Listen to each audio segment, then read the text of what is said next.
while, of course, we continue to pray for the safety of people, for their protection, but people need to do something. People need to do their parts. We need to do our part. We should be instruments of preventing this. So follow protocols. So something very basic. Wearing the face mask. Again, social distancing. And then sanitizing, washing our hands, and of course disinfecting. And if you are sick, then stay home. And if you think you were in fact exposed, then quarantine in order not to spread the virus. Yeah, I really agree with what our pastor, Father Lawrence, said. For our safety and the safety of the community. So we have to do our part. We need to help one another to prevent this to get worse by following the guidelines. Follow CDC's instructions like washing your hands. If you're sick, stay at home. If you're high risk especially, be very, very careful, because if you get sick, I don't want to say this, but it's so hard to recover. At the end of the day, we will survive this together through prayers, through our faith, and through our actions. We will survive this. I just want people to know that the end, I think, is near. We need to get rid of this COVID virus. We've done amazing things in this country. We have the vaccine. I just want to encourage people not to be afraid of it and to take it. Our doctors, our health experts are telling us that it works and it's successful, and it's going to lead us to a more normal life. Whatever that normal looks like now, it's gonna put us back to where we need to be. So I will say, if we listen to our doctors and our health experts, if we wear masks right now and we sacrifice right now, we can be back to a regular life soon, and that's the hope that we keep wishing for.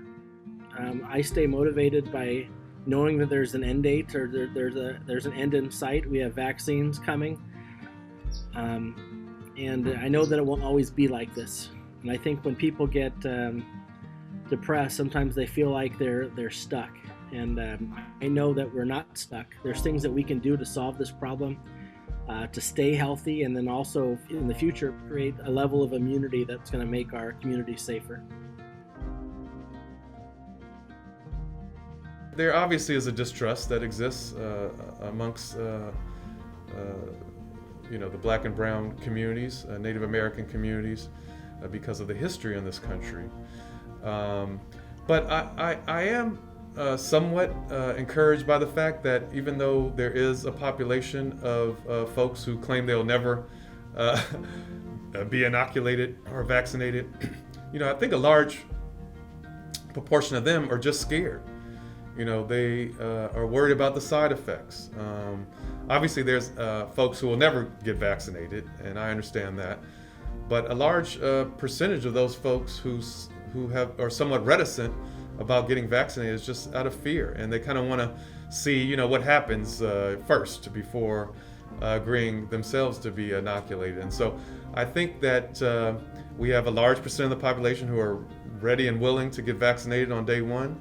And that other, considerable percentage of folks, I think we just need to educate them, encourage them, and show them the benefits of being vaccinated in terms of saving their lives, their loved ones' lives, and knowing that this pandemic, this disease, is disproportionately affecting us, people of color, as far as death rates and economically and so on and so forth, and just being ambassadors for our communities.